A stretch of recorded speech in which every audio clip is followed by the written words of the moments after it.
What if your greatest triumph came at the cost of your life? For Adrienne Shelly, a rising star in independent cinema, her masterpiece Waitress would premiere to critical acclaim, but she'd never live to see it.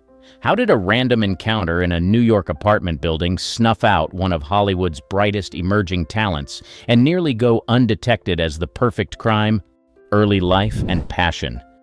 Adrienne Levine was born on June 24, 1966, in Queens, New York. The future filmmaker grew up in Jericho, Long Island, in a family that valued creativity. Her father, Sheldon Levine, worked in real estate, while her mother, Elaine Langbaum, taught art at a local high school. From an early age, Adrienne showed a keen interest in performing arts. At just 10 years old, she began acting in plays at the Stage Door Manor Performing Arts Training Center in upstate New York. This early exposure to theater sparked a passion that would shape her entire life. During her teenage years, Adrienne attended Jericho High School. There, she continued to hone her acting skills, participating in school productions and local theater groups. Her talent didn't go unnoticed. In a 1996 interview with the New York Times, Adrienne's high school drama teacher, Joe Owens, recalled, "She was extraordinary. She had a presence on stage that was magnetic." At 15, tragedy struck when Adrienne's father passed away suddenly. This loss had a profound impact on her life and would later influence her artistic work. In the wake of this personal upheaval, Adrienne found solace and purpose in her craft. Determined to pursue her dreams, Adrienne made a bold move at 16. She left the comfort of suburban Long Island for the bustling streets of Manhattan. This decision marked the beginning of her journey into the world of professional acting and filmmaking. In the city, Adrienne enrolled in acting classes and began auditioning for roles. She also started writing, penning her first screenplay during this time. Her work caught the attention of casting directors, and soon she landed her first significant role. The young actress adopted the stage name Adrienne Shelly, taking her father's first name as her last name, a tribute to the man who had encouraged her artistic pursuits. This name would become synonymous with independent cinema in the years to come. Breaking into film. In 1989, at the age of 23, Adrienne Shelly got her big break. She was cast in the lead role of Audrey Hugo in Hal Hartley's independent film, The Unbelievable Truth. The movie, made on a shoestring budget of $75,000, premiered at the Toronto Film Festival and quickly became a cult hit. Shelly's performance in The Unbelievable Truth was lauded by critics. Vincent Canby of the New York Times wrote, "Miss Shelly gives a wonderfully deadpan comic performance." This praise catapulted her into the spotlight of the indie film scene. The success of The Unbelievable Truth marked the beginning of a fruitful collaboration between Shelly and Hartley. The director, known for his unique storytelling style, recognized her talent and versatility as an actress. In 1990, Hartley cast Shelly in his next film, Trust.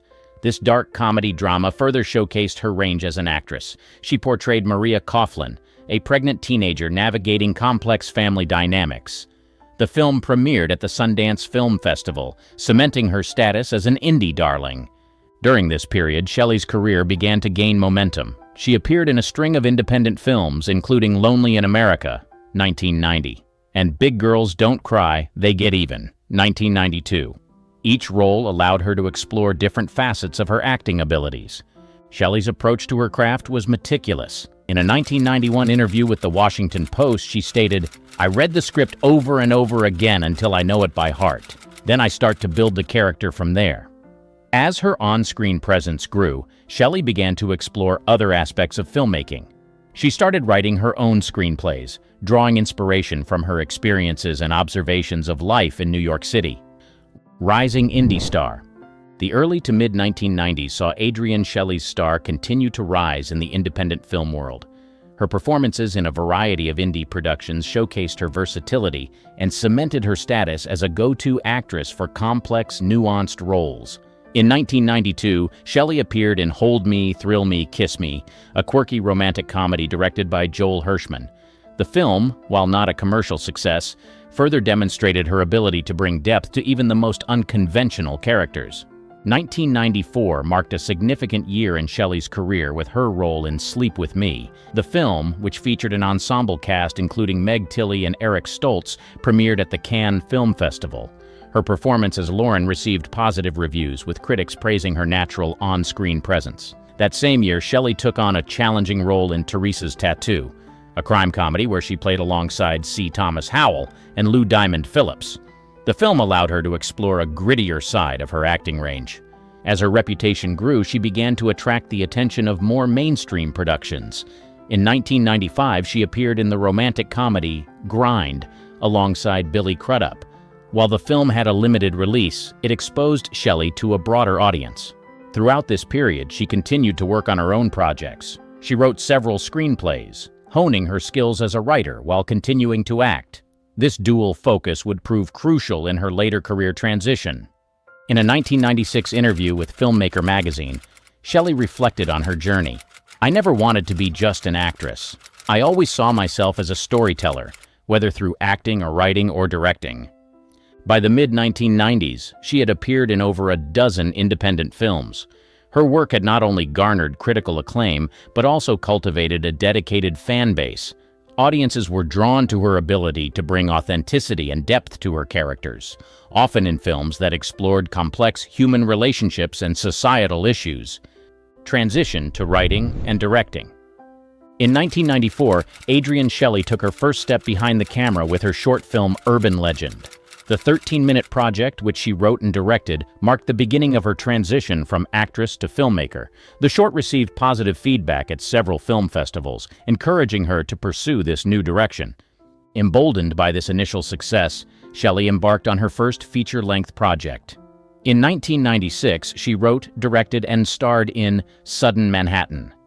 The film, made on a budget of $100,000, told the story of a young woman navigating life and love in New York City. While it received mixed reviews, many critics praised her unique voice and vision. During this period, Shelly continued to balance her new directorial pursuits with her acting career.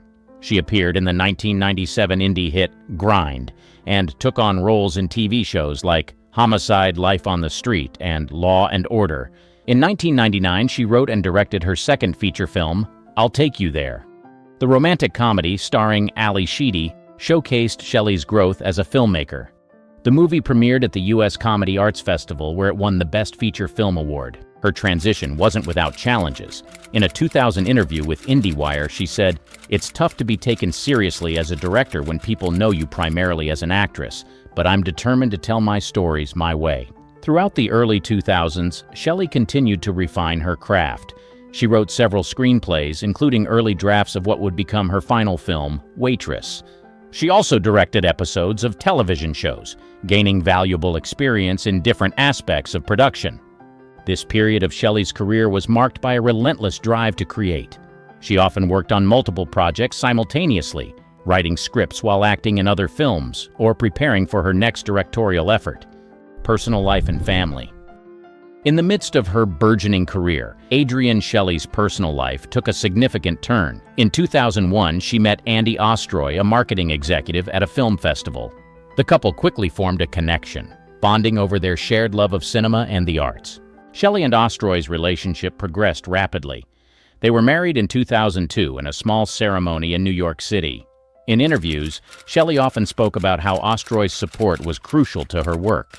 She once told a reporter, "Andy understands the demands of this industry. He's my biggest cheerleader." On November 12, 2003, she gave birth to their daughter, Sophie. Becoming a mother marked a profound shift in Shelly's life and work. She often spoke about how motherhood influenced her perspective as an artist. In a 2005 interview with a parenting magazine, she said, "Having Sophie has made me want to create work that she'll be proud of someday." Balancing motherhood with her career presented new challenges for Shelly. She scaled back on acting roles to focus on writing and directing, often working from home to spend more time with her daughter. This period saw her develop several screenplay ideas, including the initial concept for Waitress. Despite the demands of her career, Shelly was deeply committed to her role as a mother. Friends and colleagues often remarked on her ability to juggle her professional and personal responsibilities. Paul Rudd, who would later star in Waitress, once said, "Adrienne had this amazing energy. She could be directing a scene 1 minute and talking about Sophie's latest milestone the next." The Shelly Ostroy family settled into a comfortable life in Greenwich Village. Their apartment on Abingdon Square became not just a home, but also a creative space where she would often write and hold meetings for her film projects. As 2006 approached, Adrienne Shelly appeared to have found a balance between her personal and professional lives. She was in pre-production for Waitress, a project she had nurtured for years. With a loving family supporting her and her career reaching new heights, she stood on the cusp of what promised to be her most significant work yet: the making of Waitress. In early 2006, Adrienne Shelly began production on Waitress, a project she had been developing for years. The film, which she wrote, directed, and acted in, told the story of Jenna, a pregnant waitress in the American South seeking to escape her abusive marriage. The screenplay for Waitress had its roots in her own experiences with motherhood. She drew inspiration from the complex emotions she felt during pregnancy and early motherhood. In a pre-production interview, Shelly stated, "I wanted to explore the ambivalence some women feel about becoming mothers." With a budget of $2 million, significantly larger than her previous films, she assembled a talented cast. Kerry Russell was cast as the lead, with Nathan Fillion, Cheryl Hines, and Andy Griffith in supporting roles. Shelly herself took on the role of Dawn, one of Jenna's fellow waitresses. Filming began in May 2006 in Los Angeles. The 20-day shoot was intense but productive. Kerry Russell later recalled, "Adrienne had such a clear vision for the film. She knew exactly what she wanted in every scene." On set, Shelly was known for her collaborative approach. She encouraged input from her actors and crew, creating a positive working environment. Cinematographer Matthew Irving noted, "Adrienne had this unique ability to make everyone feel invested in the project." Despite the challenges of directing while also performing, she managed the dual roles with aplomb. She often worked late into the night, reviewing footage and preparing for the next day's shoot. As production wrapped in June, Shelly was optimistic about the film's prospects. She believed Waitress was her strongest work to date and was eager to begin the post-production process. Throughout the summer and fall of 2006, she worked tirelessly on editing Waitress. She was determined to have the film ready for submission to the Sundance Film Festival, seeing it as the perfect platform for her most ambitious project yet. By October, the film was nearly complete. Shelly had submitted Waitress to Sundance and was awaiting news of its acceptance. She was also beginning to plan her next project, riding high on the creative momentum generated by Waitress. A promising future cut short. October 2006 was a period of intense activity for Adrienne Shelly. With Waitress in post-production, she divided her time between editing sessions and caring for her daughter Sophie, now 3 years old. She was also laying the groundwork for her next project, a children's film she hoped to direct the following year. On October 30th, Shelly attended a screening of short films at the IFC Center in Manhattan. Colleagues who saw her that evening described her as upbeat and excited about the future. She spoke enthusiastically about Waitress and her hopes for its reception at Sundance. The following day, October 31st, was Halloween. Shelly spent the morning with Sophie, helping her prepare for trick-or-treating later that day. In the afternoon, she headed to her office in Greenwich Village to work on her latest screenplay. Her office was located in a converted residential apartment at 15 Abingdon Square. She often used this space for writing and meetings, valuing its quiet atmosphere away from the bustle of her home life. That afternoon, she told her husband she would be home by 5 p.m. to take Sophie trick-or-treating.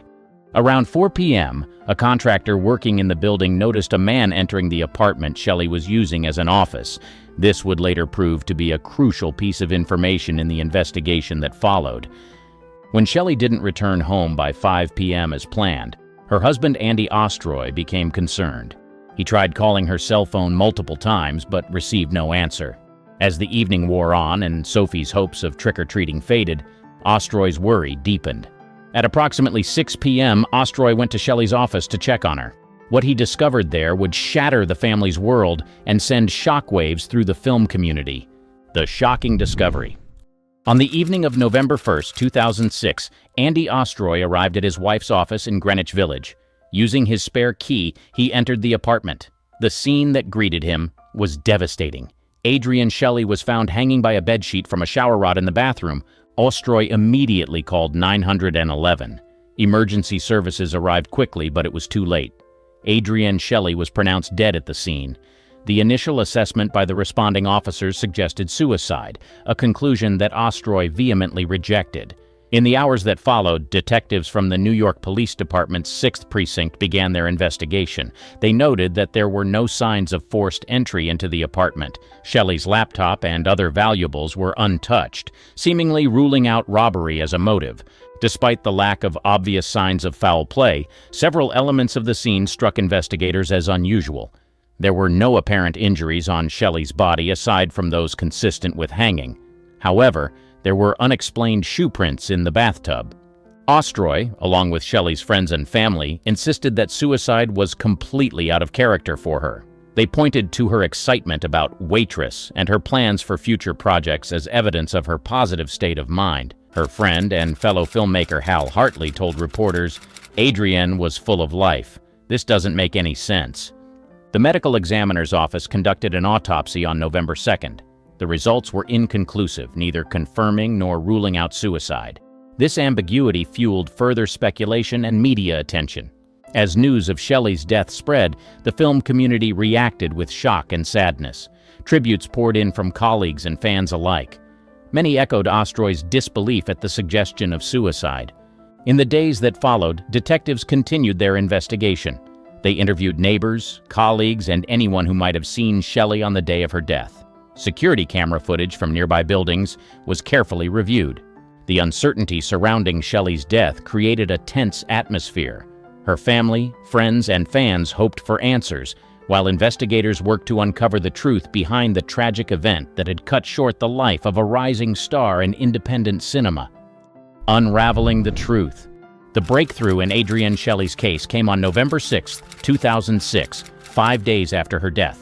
Detectives, following up on reports of a suspicious person in the building, identified a potential suspect, Diego Pilco, a 19-year-old construction worker from Ecuador. Pilco had been working on a renovation project in the building where Shelly's office was located. When questioned, he initially denied any involvement in her death. However, as the interrogation progressed, inconsistencies in his story began to emerge. After several hours of questioning, Pilco confessed to killing Shelly. According to his statement, he had entered her apartment intending to rob it. When Shelly confronted him, an altercation ensued.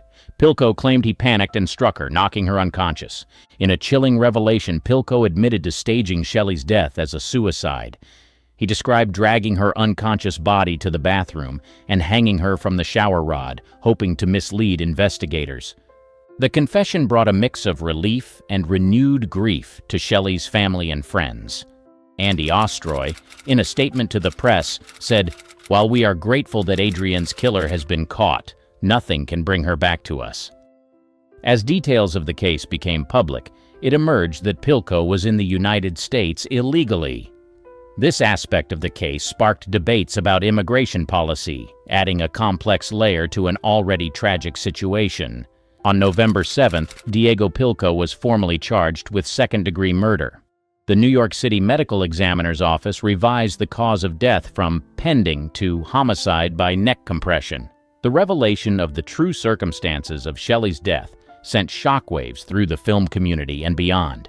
Many who had known her expressed a sense of vindication, having insisted from the beginning that she would never have taken her own life. In the wake of these developments, attention turned to the upcoming release of Waitress. The film, now imbued with a tragic poignancy, was seen as Shelly's final artistic statement. As the legal process began to unfold, those who had known and loved Adrienne Shelly grappled with the senseless nature of her death, even as they prepared to celebrate her life's work. Justice and posthumous success. The legal proceedings against Diego Pilco moved swiftly. On February 14, 2008, he pleaded guilty to first-degree manslaughter as part of a plea bargain. On March 13, 2008, Pilco was sentenced to 25 years in prison without the possibility of parole. At the sentencing, Andy Ostroy delivered an emotional impact statement. He spoke of the devastating effect Shelly's death had on their daughter Sophie, saying, "She will grow up always wondering what it would have been like to have her mother in her life." While the legal case was unfolding, Shelly's final film, Waitress, was making its way to audiences. The movie premiered at the Sundance Film Festival on January 21, 2007, just months after Shelly's death. The screening was met with a standing ovation, a bittersweet tribute to its creator. Waitress was acquired by Fox Searchlight Pictures for $4 million, the largest deal of the festival that year. The film was released in theaters on May 2, 2007 to critical acclaim. It grossed over $23 million worldwide, far exceeding expectations for an independent production. Critics praised her writing and direction. A.O. Scott of the New York Times wrote, "Miss Shelley's movie is both heartfelt and smart, a sweet and sour marvel of indie filmmaking." In the years following its release, Waitress took on a life beyond the screen. In 2015, a musical adaptation of the film opened on Broadway, further cementing Shelley's legacy as a storyteller. To honor Shelley's memory and continue her work, Andy Ostroy established the Adrienne Shelly Foundation. The organization provides scholarships, grants, and living stipends to women filmmakers. Since its inception, the foundation has awarded over $200,000 in grants.